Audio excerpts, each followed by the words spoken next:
Glória a Deus. Amados, estou muito feliz com o Senhor tem feito grandes coisas em nossas vidas e por isso nós estamos alegres. Diga amém por isso. Quero que você abra a sua Bíblia ou o seu smartphone em Joel. Olhe para essa pessoa que está do seu lado e fala assim: você cantou que Deus poderia cumprir o que está descrito em Joel. Então segura, em nome de Jesus, o que vem aí para a sua vida. Amém? Abre aí em Joel. Você vai deixar a sua Bíblia aberta em Joel. E eu quero orar por você nessa hora. Feche os seus olhos. Espírito de Deus, nessa noite o que nós te pedimos é aquilo que só o Senhor pode conceder, que é o seu Espírito. Se entrou alguém aqui que falta fome e sede pelo Espírito do Senhor, que o Senhor cause isso agora na vida dos teus filhos. E se já entraram pessoas que possuem fome e sede, aumente isso em nome de Jesus. E que não sejam as minhas palavras, que não seja o meu direcionamento, que não seja a minha eloquência, que não seja exatamente nada meu, Senhor, mas que seja totalmente o Teu Espírito Santo. É o que te pedimos em nome de Jesus. Amém. Diga amém. Amados, antes de entrar no livro de Joel, eu quero conversar um pouco com vocês. No ano de 1980, ou melhor, na década de 80, que é a mesma coisa, Nova York passava por uma grande crise de violência, desestruturação, e vários homens e mulheres começaram a pensar e estudar como poderia mudar, reverter isso. E dois homens, um chamado James Wilson, um cientista político, e George Kelligan, desenvolveram uma tese. E a tese desses dois homens é muito fantástica.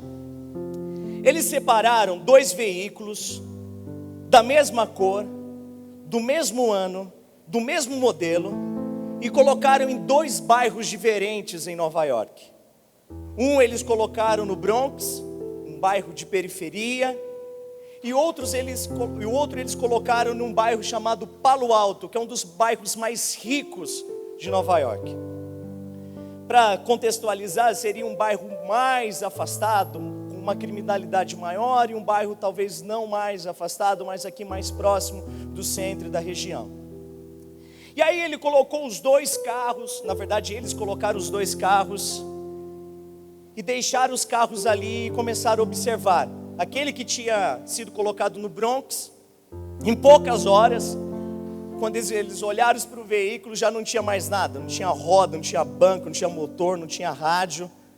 O carro tinha sido depenado em poucas horas. E eles observaram que o outro carro, que havia sido deixado em Palo Alto, após uma semana, o carro estava intacto. Nada tinha sido tocado, nada tinha sido roubado, nada tinha sido retirado daquele veículo. E aí, eles decidiram quebrar um vidro deste carro em Palo Alto. Eles quebraram uma janela e deixaram o veículo ali. Em poucas horas, outra janela foi quebrada. Em poucas horas, os bancos foram retirados. Em poucas horas, o som foi retirado. E o mesmo carro que havia sido depenado no Bronx passou a ser depenado em Palo Alto. E eles desenvolveram uma teoria chamada teoria do vidro quebrado, ou da janela quebrada. E essa teoria deles é muito fantástica, porque eles chegam à conclusão seguinte, que se existe um prédio, e ele possui diversas vidraças, e caso uma dessas vidraças venha a ser quebrada e não substituída, a outras pessoas passarem diante delas, elas também sentirão o desejo de quebrar as outras vidraças, quebrar as outras janelas. E eles começaram a desenvolver essa tese, e eles começaram a desenvolver essa teoria sobre tolerância zero. E para que haja mudança é necessário mudar pequenas coisas. E um dos lugares que tinha mais problemas em Nova York era no metrô. E eles levaram essa teoria, essa tese para dentro do metrô. E eles começaram a punir pequenas coisas. Eles começaram a retirar pessoas que estavam bêbadas. Eles começaram a retirar pedintes. Eles pegaram o metrô e limparam. Tiraram as pichações. Não existiam mais pessoas pulando a catraca. Porque eles entendiam que se eles mudassem as pequenas coisas, as pequenas janelas, as grandes janelas de assalto, homicídio, seriam reduzidas. E em poucos meses, o metrô de Nova York mudou em 75% da violência que tinha ali naquele local. Em 1994, eles saíram do metrô e decidiram desenvolver essa tese da janela quebrada em toda Nova York. Eles limparam as cidades, eles limparam os parques e começaram a punir as pequenas coisas. Se alguém jogava papel no chão, era punido. Se alguém fazia alguma infração pequena, era punida. Porque eles entendiam que eram janelas que estavam sendo quebradas e que supostamente não eram relevantes. E quando eles começaram a substituir essas janelas pequenas por rigorosidade eles começaram a ver uma grande mudança. Se você quer entender um pouquinho mais sobre a teoria da janela quebrada, é o que está acontecendo no estado de São Paulo com o prefeito, que tem lutado para deixar a cidade clean, porque essa é a linha que eles têm seguido hoje, a linha da janela quebrada. Pequenas janelas faz com que eu e você venhamos abrir grandes janelas. Quando eu comecei a ler sobre essa teoria, e quando eu comecei a ler sobre esse entendimento e sobre essa mudança que aconteceu no metrô, que aconteceu em Nova York, e comecei a pensar acerca do reino de Deus, eu vi, uau, esses caras deveriam ser crentes, se não são. Porque isso é reino de Deus, isso é palavra de Deus, isso é evangelho de Cristo. Isso é o que o evangelho nos diz. Porque quantas vezes nós olhamos para a nossa vida e quando fazemos essa autoanálise, chegamos à conclusão, uau, não existe nada tão grande assim, eu não mato ninguém, eu não roubo ninguém, eu não faço nenhuma coisa que seja um crime absurdo, e por isso eu posso ter pequenas janelas de pecado na minha vida. Mas quando eu começo a ver a história da humanidade, eu chego à conclusão que essas pequenas janelas de pecado que nós vamos permitindo que nos caminhem ou que caminhem conosco ao longo dos anos, são essas janelas que nos levam a coisas piores. E eu acredito que a maioria de vocês hoje, que quando olham para a sua vida, observam o estado que vocês estão, fazendo o que vocês fazem, eu tenho a plena certeza que você não começou a fazer o que você faz, da forma como você faz, você começou com pequenas coisas. Você que trai a sua esposa, você não começou traindo a sua esposa, você começou mandando mensagem para uma mulher. Você que trai o seu marido, você não começou traindo o seu marido, você começou conversando com outro homem na sua carência afetiva. Você que acessa a pornografia, você não acessa a pornografia, ou você não começou a acessar a pornografia de um dia para a noite. Você começou a ter pequenas mensagens, ou pequenas coisas que atraíram seus olhos.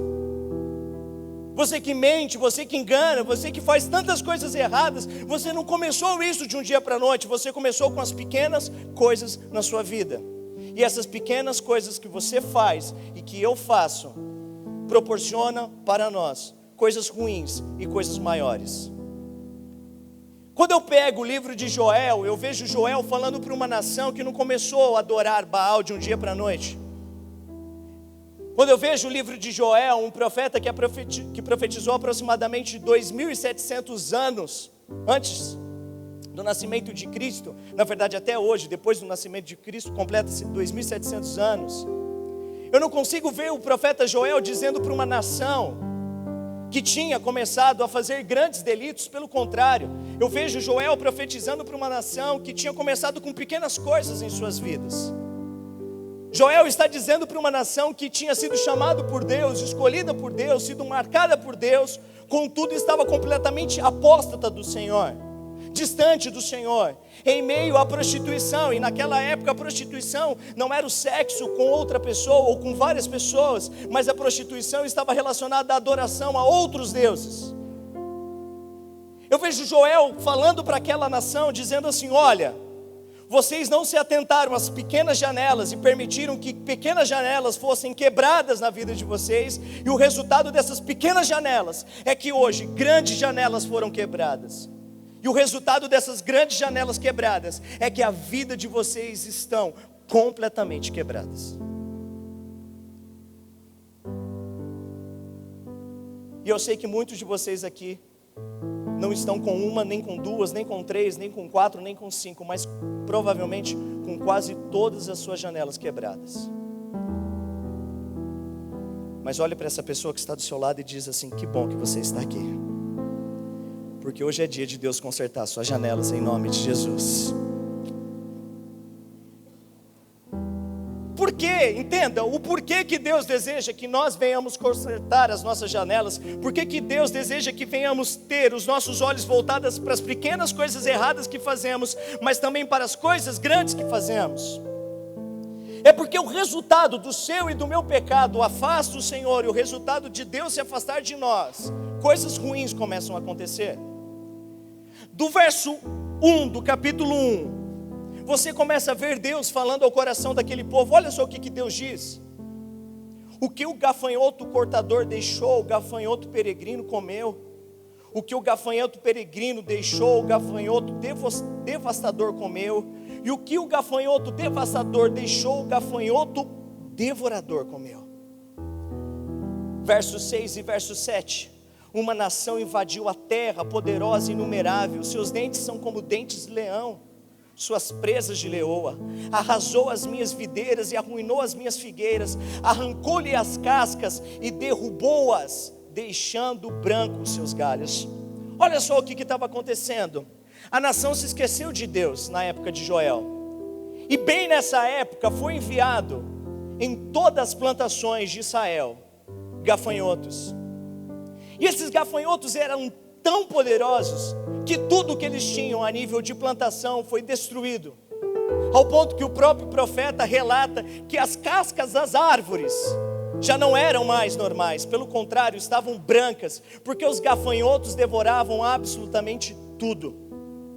Joel estava dizendo assim: olha, vocês não se atentaram às pequenas janelas, e o resultado disso é que grandes janelas se abriram, e hoje vocês estão colhendo o fruto das escolhas de vocês. Meus amados irmãos, sejam sinceros comigo. Você acha que Deus, vendo nessa nação tamanha corrupção, tamanha mentira, tamanho engano, tamanha coisas erradas, Deus não faria absolutamente nada contra nós? Você acha que Deus, vendo que a cada dia somos piores, e somos piores nas pequenas coisas e nas grandes coisas também, você acha que Deus vai olhar tudo isso que fazemos e praticamos como nação, como povo, e Deus, lá na sua eternidade, diante de todos os nossos pecados, simplesmente cruzaria os braços e diriam: faça o que vocês quiserem? O capítulo 1 é um capítulo de alerta, dizendo assim: olha, para um pouquinho para você refletir da sua vida. Veja o que você viveu nos últimos anos.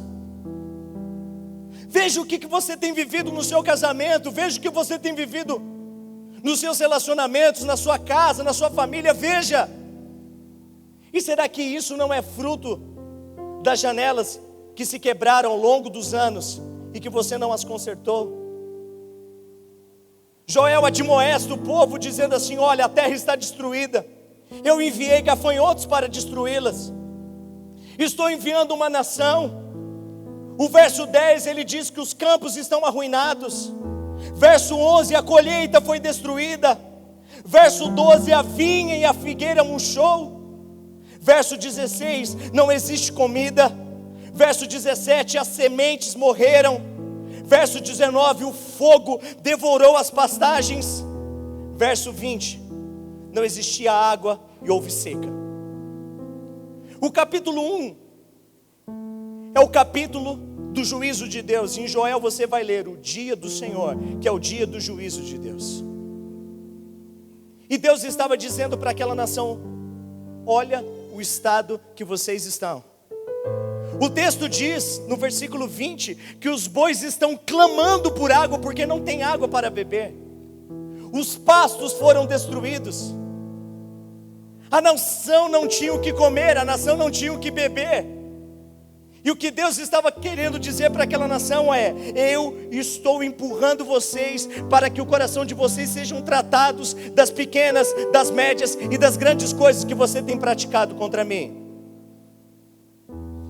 E talvez você está aqui e você não entendeu o porquê que o seu ano de 2016 foi tão difícil. Mas eu me levanto como um profeta para dizer para você: porque o ano de 2016 foi um ano que você esqueceu-se de Deus, e as suas janelas foram se quebrando, se quebrando, se quebrando, se quebrando, se quebrando, se quebrando, e hoje você está como você está. Só que o que eu acho mais fantástico acerca deste livro, e o que eu acho mais fantástico acerca do profeta Joel, não são as suas palavras que falam para o povo a história do povo, o estado do povo, a situação do povo, o como eles foram quebrando as janelas, o quanto eles passaram de mal a pior, o quanto eles estavam ruins. Mas o que me chama mais a atenção de Joel é quando ele chega no capítulo 12. E hoje eu quero declarar que Deus trouxe você aqui para exatamente chegar no capítulo 2, versículo 12 em diante na sua vida, em nome de Jesus. Porque o capítulo 2, versículo 12, existe uma palavra profética para o coração do povo, e eu creio que essa mesma palavra que é o coração de Deus ao nosso coração, em nome de Jesus, diga amém. E o capítulo 2, versículo 12, a primeira coisa que ele diz é: agora porém, em outras palavras, parem tudo o que vocês estão fazendo e ouça a minha voz, declara o Senhor. Versículo 12: voltem-se para mim de todo o coração. Repita comigo: coração. Olha só o que Deus diz, capítulo 1, o povo está destruído, a nação está destruída, tudo está ruim. Mas no capítulo 2, versículo 12, primeiro, parem tudo que vocês estão fazendo, ouçam a voz de Deus. E a voz de Deus ao coração de vocês é: voltem-se para mim de todo o vosso coração. Deus trouxe você aqui, como Deus me trouxe aqui também, para dizer para nós que Ele deseja que nós venhamos buscá-lo e estar diante da presença dEle de todo o nosso coração. E que é estar diante de Deus de todo o coração? É você entender o que está em Apocalipse capítulo 2, versículo 5. Lembre-se de onde caiu, arrependa-se e pratique as obras que praticavam no princípio. Sabe o que é se voltar a Deus de todo o coração? É você parar um pouquinho na sua vida, olhar para trás e começar a observar quais foram as janelas que ao longo dos anos, ao longo da sua vida foram sendo quebradas. Janelas da mentira, janelas da iniquidade, janelas da prostituição, janelas do engano, janelas, enfim. E parar, voltar de coração e falar: agora eu entendo que Deus está me chamando para que eu venha corrigir a minha vida. Você precisa entender isso em nome de Jesus. Que enquanto você não parar um pouquinho para olhar as janelas que estão quebradas na sua vida, você nunca chegará a lugar algum. Porque o objetivo de Deus na sua e na minha vida para nos levar em algum lugar, antes de mais nada, Ele tem o objetivo de sarar a nossa terra, purificar os nossos corações. Por isso nós precisamos voltar atrás e olhar aonde eu caí. Aonde você caiu, meu irmão? Aonde você caiu, minha irmã? Quando que você começou a cair na sua vida? Qual foi aquela pequena janelinha que quebrou? E você falou: eu não vou arrumar porque é pequena demais. Aonde você caiu? Aonde eu caí?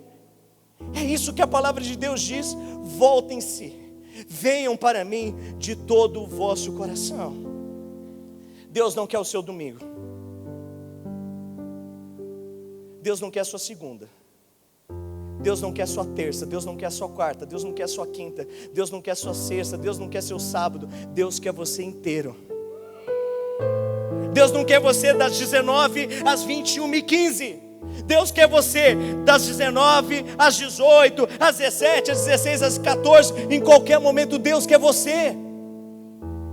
E você precisa entender isso, pois essa é a palavra de Deus ao coração daquele povo. Deus estava dizendo: olha, vocês precisam voltar-se para mim de todo o vosso coração. E voltar-se para Deus é olhar aonde eu caí. Ele continua: vocês precisam não simplesmente voltar para mim, vocês precisam voltar a uma prática espiritual chamada jejum. Olhe para esse irmão, dá um sorrisinho assim de canto de boca e fala assim: quando foi a última vez que você jejuou?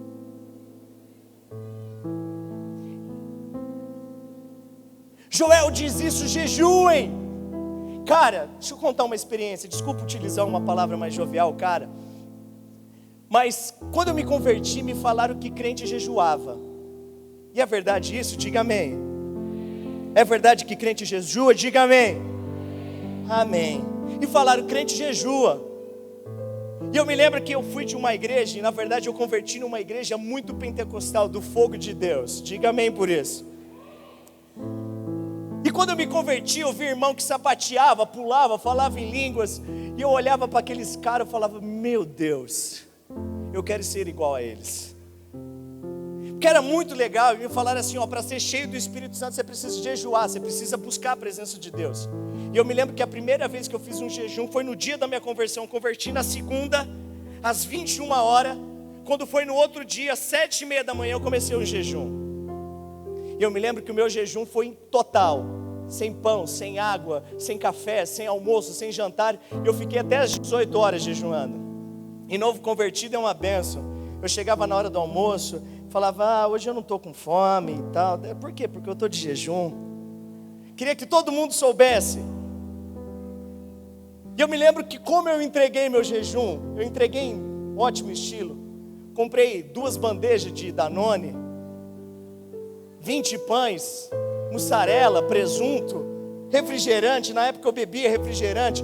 Fiz um mega banquete. Eu pensava que jejum era ficar o dia inteiro sem comer e à noite você descontar todo o período que você ficou com fome. Mas deixa eu te falar uma coisa: Deus está estabelecendo um tempo novo para o seu povo.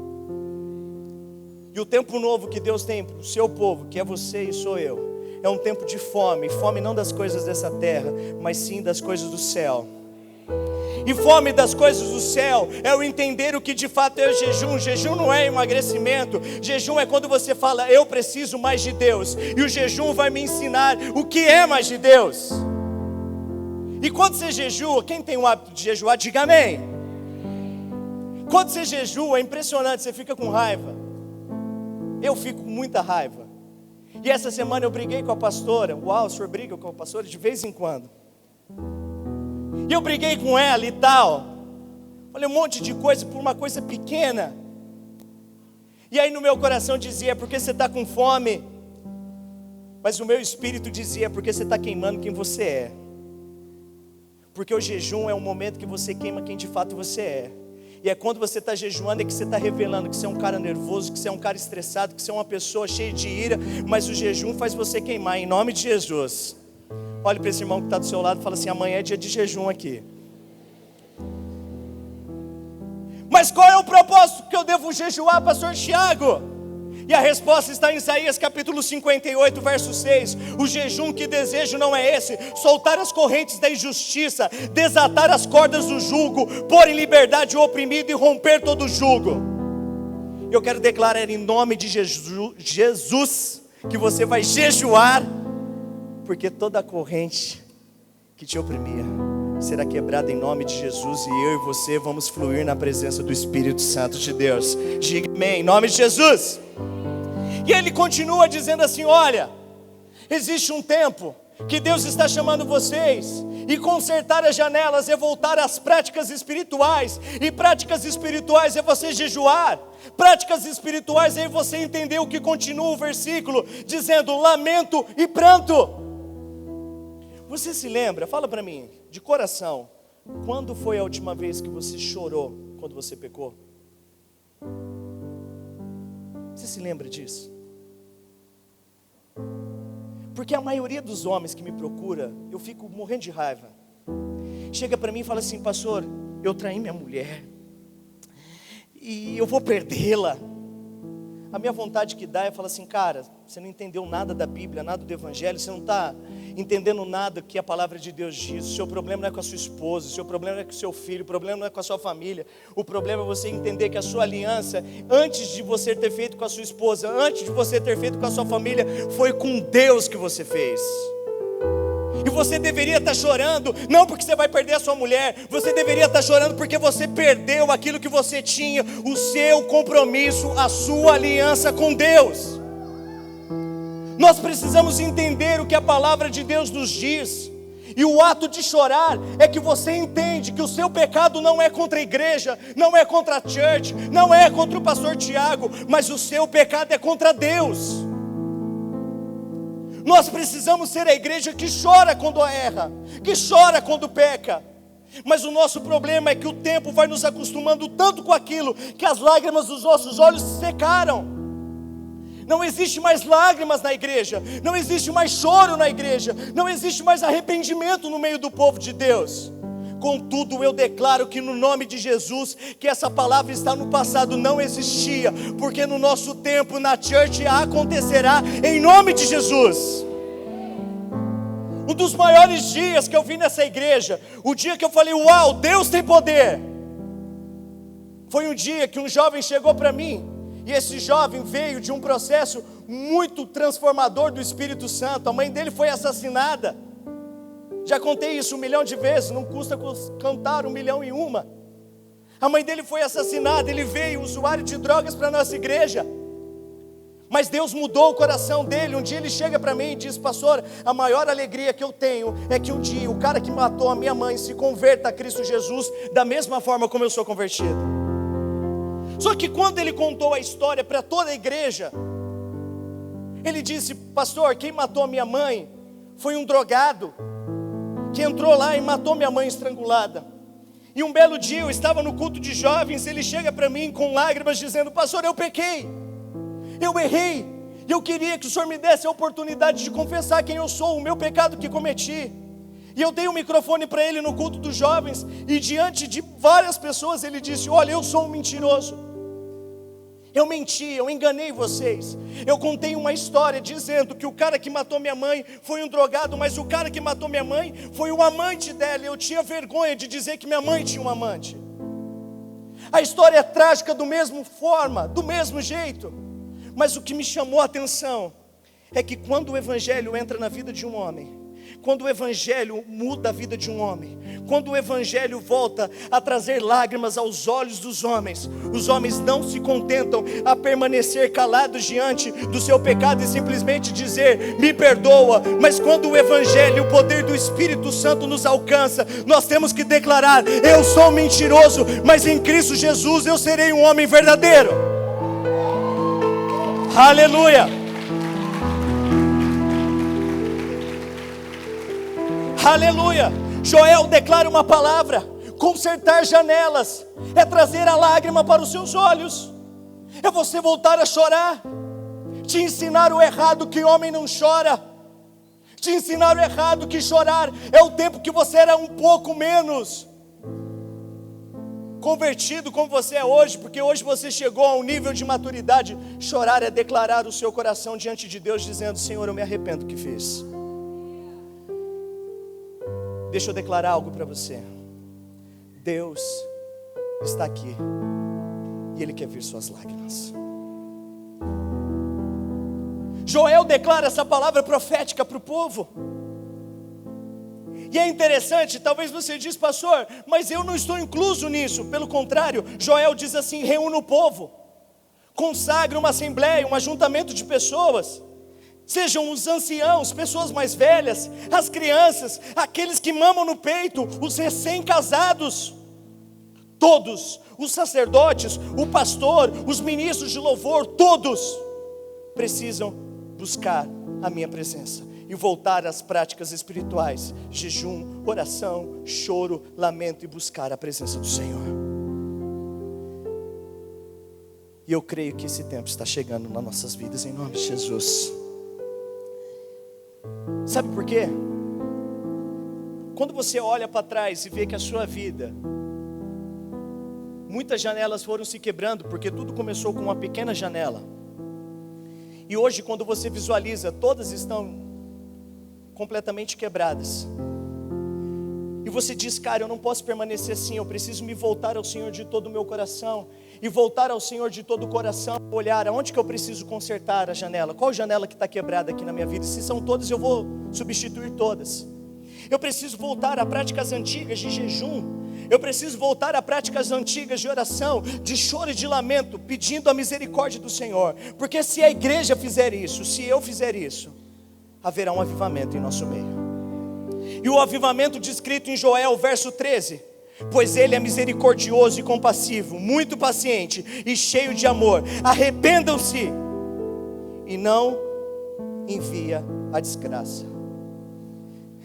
Se você se arrepender, Ele não enviará a desgraça. Sabe o que Deus está dizendo? Eu estou torcendo para que você se arrependa. Porque 2017 eu não quero que seja igual 2016. Eu não quero que seja igual 2015. Eu não quero que seja igual 2014. Pelo contrário, eu quero algo diferente na sua vida. Por isso arrependa-se.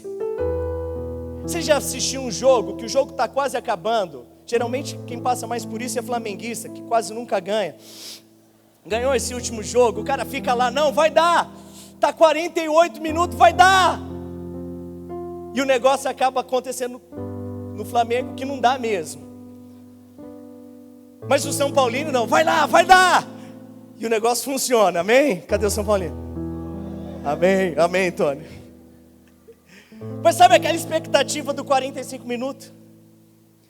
É semelhante ao que o texto diz.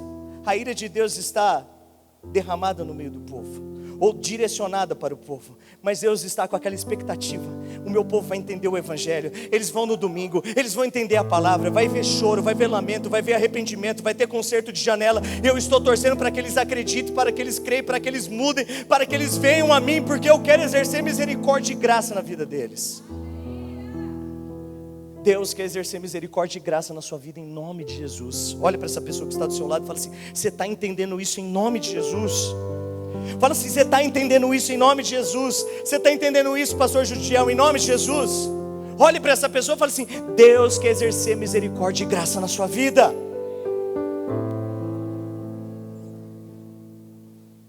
Aí o texto diz, verso 14: e talvez ele volte atrás e arrependa-se.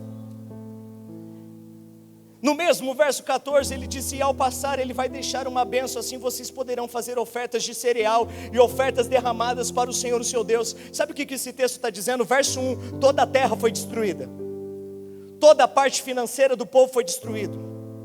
Mas se o povo voltasse a Deus e se arrependesse, no capítulo 2 o texto diz que o povo voltaria a ofertar e a dizimar. Sabe o que a Bíblia está querendo dizer? Deus não pode prosperar você se o seu coração não for dele, mas se o seu coração for dele, ele te prosperará. Olhe para esse irmão e fala assim: você quer ser próspero em nome de Jesus? Se arrependa. O texto continua dizendo assim, verso 19: o Senhor respondeu ao seu povo: estou lhe enviando trigo. Diga amém por isso. Levante suas mãos, deixa eu profetizar esse final para você. Vinho novo e azeite o suficiente para satisfazê-lo plenamente. E nunca mais farei de vocês motivos de zombaria para as nações, para os bairros, para a sua vizinhança, para a sua família, diz o Senhor. A palavra continua. Verso 21, não tenha medo, ó terra, regozijem e se alegre, o Senhor tem feito coisas grandiosas no meio do seu povo. Verso 23 e 24, o povo de Sião alegre-se e regozijem no Senhor, no seu Deus, pois Ele dará chuva no outono conforme a sua justiça. Ele envia muitas chuvas, a de outono e as de primavera, como antes Ele fazia. As eiras ficarão cheias de trigo e os tonéis transbordarão de vinho novo e de azeite. Verso 25, 27. Eu preciso profetizar isso na sua vida também. Se você mudar hoje, olha só o que declara o Senhor para a sua vida. Se você se arrepender hoje, olha o que o Senhor vai declarar na sua vida. Vou compensá-lo pelos anos de colheita, pelos anos ruins que os gafanhotos destruíram, os gafanhotos peregrinos, os gafanhotos devastadores, o gafanhoto devorador, o gafanhoto cortador, o meu grande exército que enviei contra vocês. Ele continua dizendo: vocês comerão até ficarem satisfeitos e louvarão o meu nome. Então saberão que eu estou no meio de vocês. Eu sou o Senhor, o seu Deus, e não há outro além de mim. Nunca mais o meu povo será humilhado. Olha só o que a palavra de Deus diz. Presta atenção. A palavra diz assim: olhe para as janelas que vocês permitiram quebrar, e comecem a olhar, comecem a consertar, comecem a se arrepender, comecem a buscar o Senhor, porque o Senhor vai trazer cura para a terra que foi destruída pelos gafanhotos, Deus vai restituir. Onde já não existia trigo, vai haver. Onde já não existia mais vinho, vai haver. Onde já não existia mais pastagem, vai haver. Tudo será restaurado.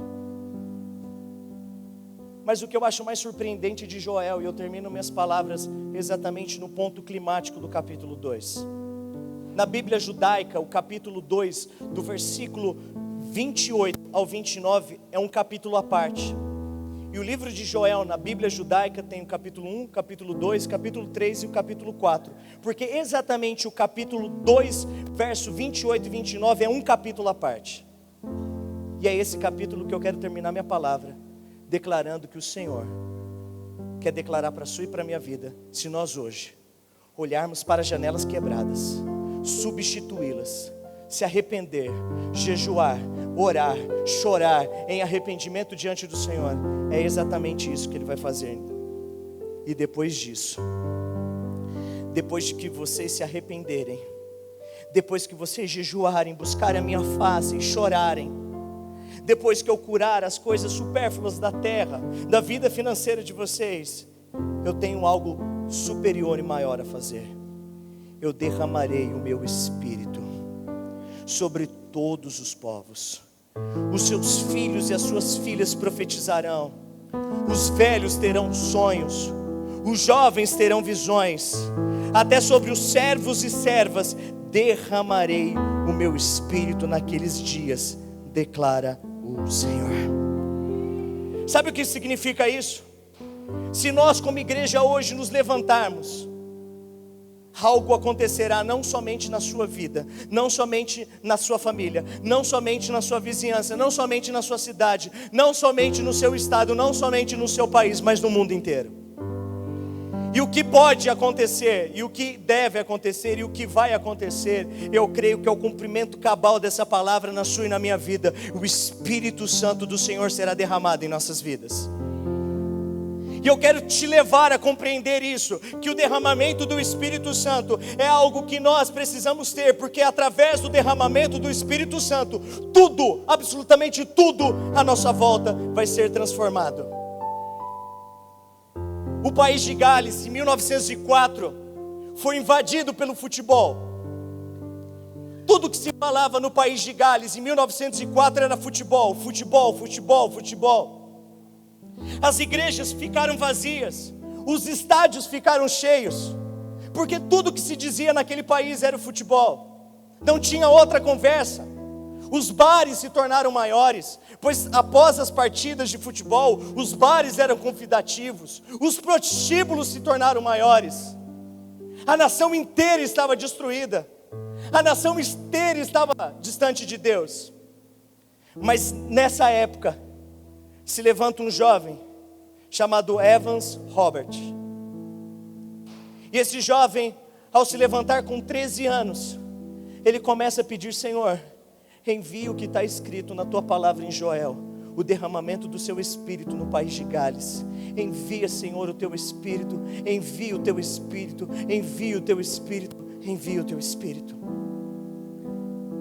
Quando esse jovem completa 26 anos, no dia 30 de outubro de 1904, após 15 dias dele ter iniciado a sua faculdade teológica, assentado no culto como vocês estão, Deus brada do céu e fala algo no coração dele, dizendo: Evans, volta para a sua cidade, procure os seus amigos de infância, reúna na sua igreja, comece uma reunião de oração, porque eu vou enviar o meu Espírito Santo através dessa pequena reunião.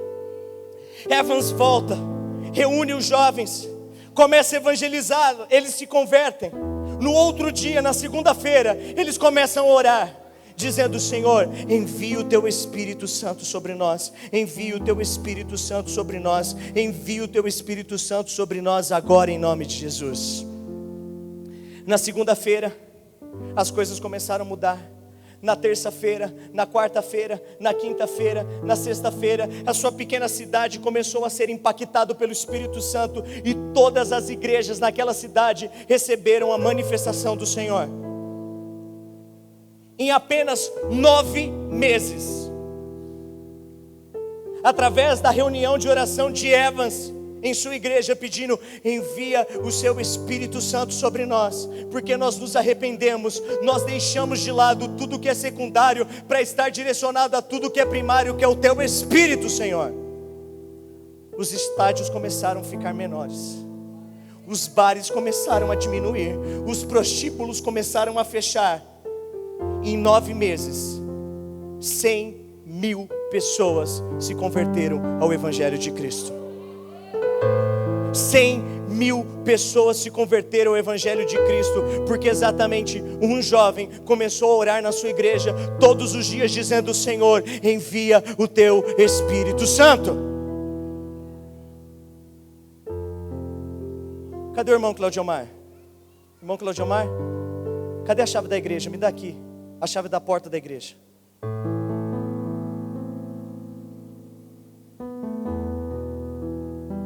Daqui, por favor.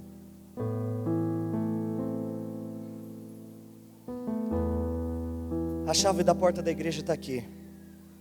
E a pergunta que eu tenho para vocês é: quem de vocês que está ouvindo essa mensagem vai chegar para mim hoje e dizer: pastor, empresta a chave da igreja, porque amanhã eu vou estar orando aqui dizendo: Senhor, envia o teu Espírito Santo na cidade de Anápolis, envia o seu Espírito Santo na igreja, envia o teu Espírito Santo no estado de Goiás, envia o teu Espírito Santo em Brasília, e faça que haja um vento do Espírito Santo, onde todos venham confessar que Jesus Cristo é o Senhor.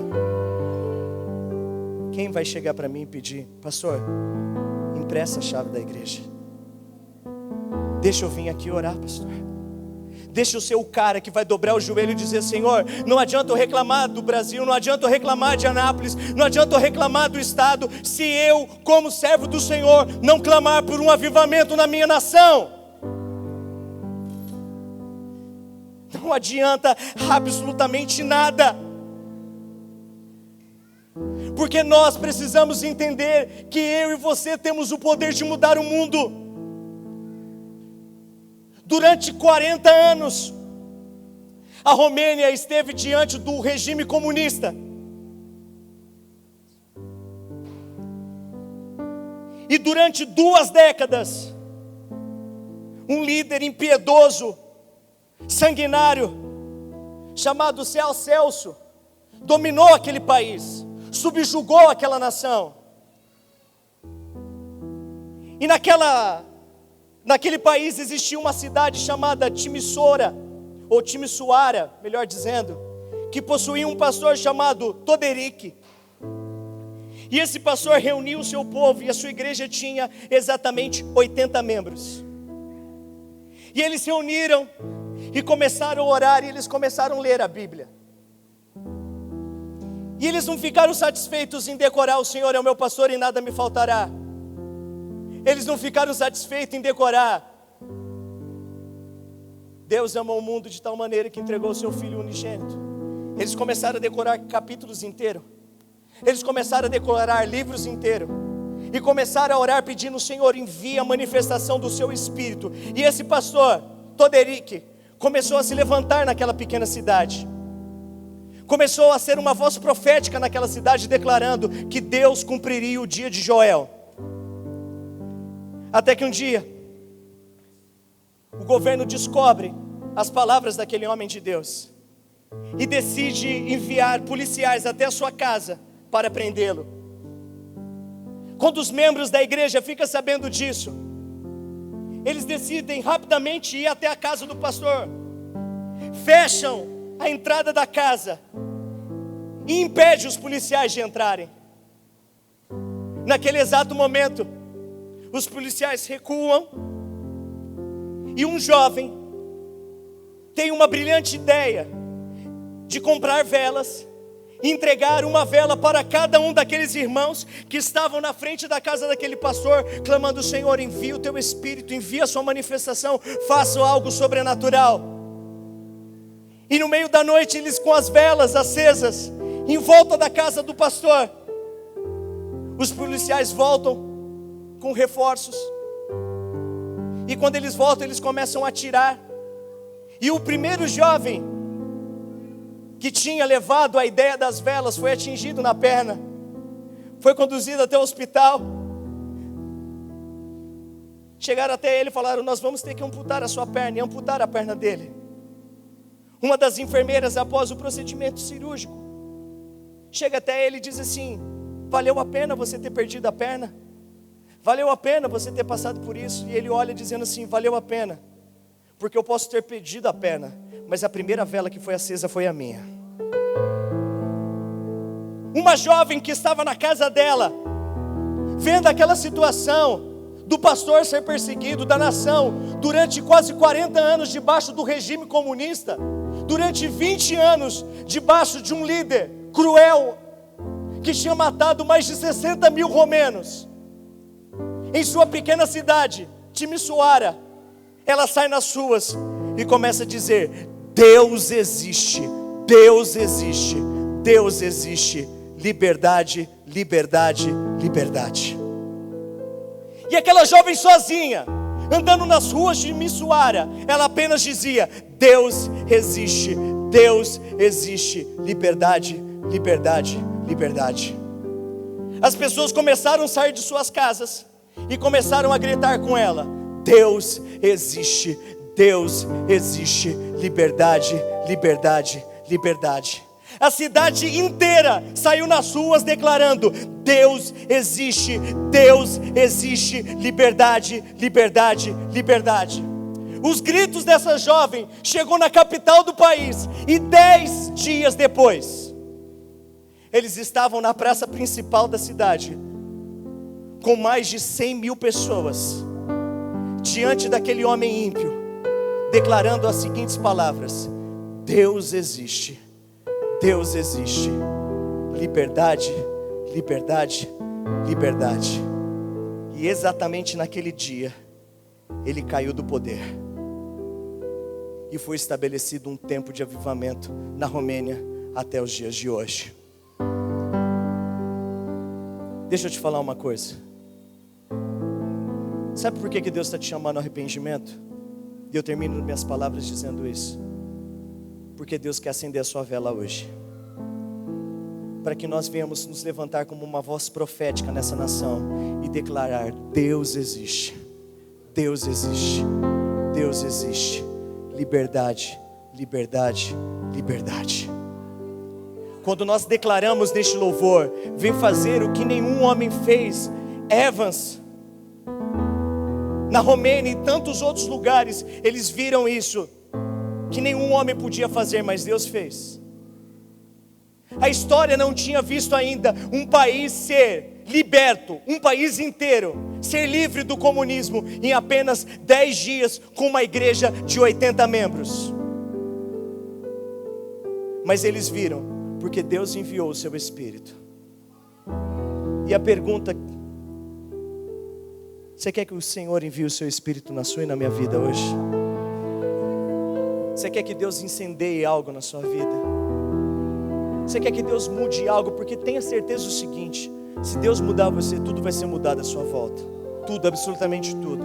E talvez você não conhece muito sobre o Espírito Santo, sobre o poder de Deus, sobre a presença do Senhor, mas você vai conhecer não através de estudos bíblicos, não através de simplesmente reuniões que falam sobre o Espírito Santo, mas você conhecerá, e essa é a minha voz profética para a sua vida, na prática, em nome de Jesus. Feche os seus olhos.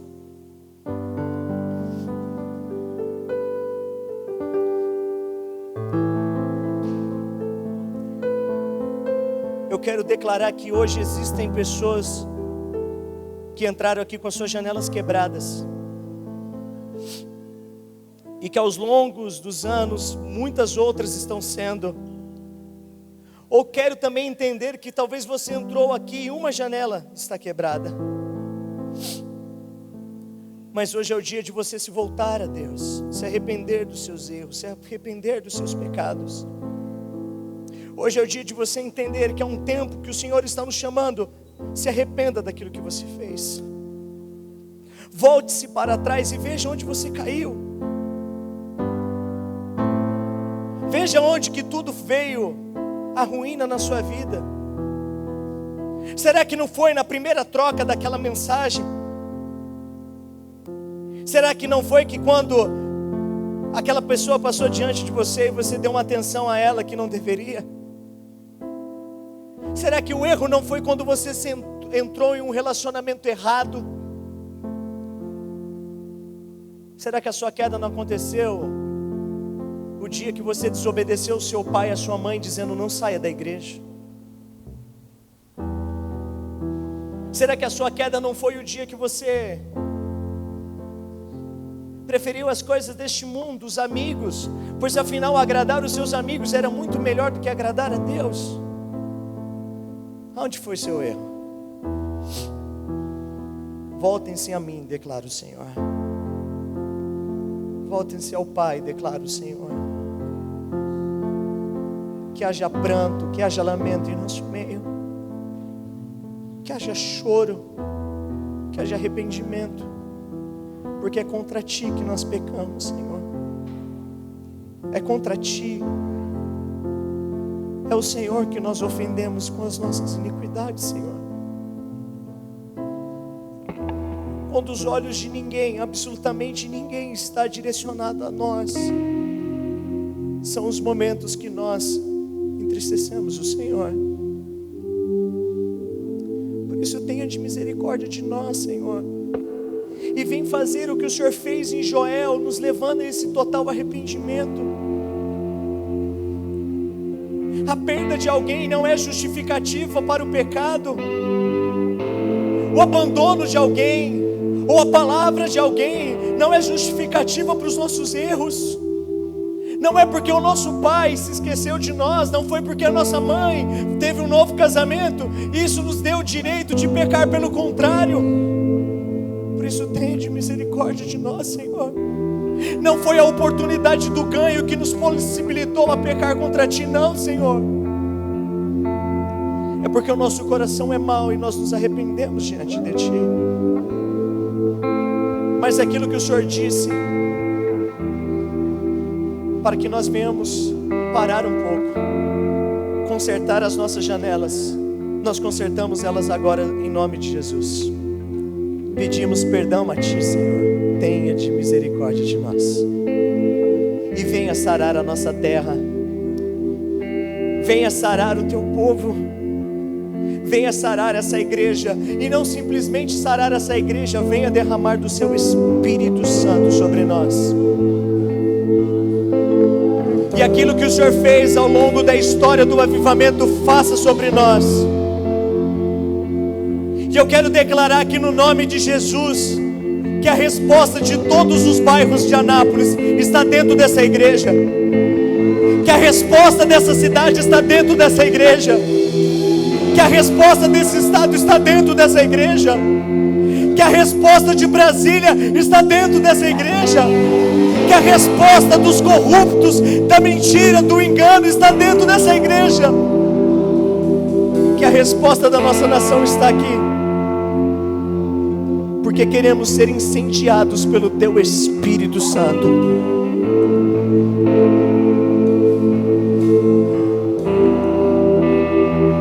Eu quero fazer uma oração com você,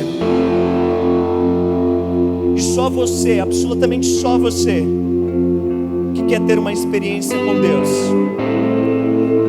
que quer sentir o que Joel sentiu, que quer ver o que Evans viu, que quer conhecer algo sobrenatural de Deus na sua vida. Eu quero que você fique em pé onde você está.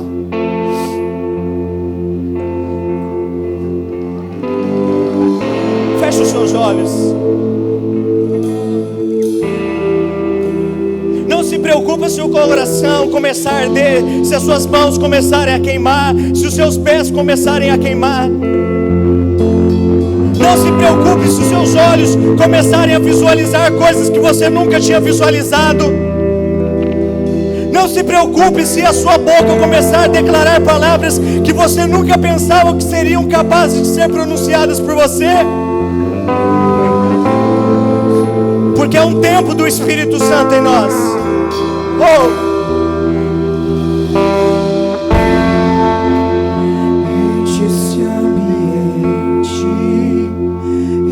Esse lugar,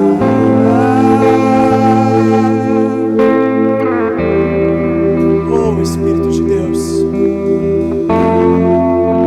te damos liberdade, que cai o teu Espírito.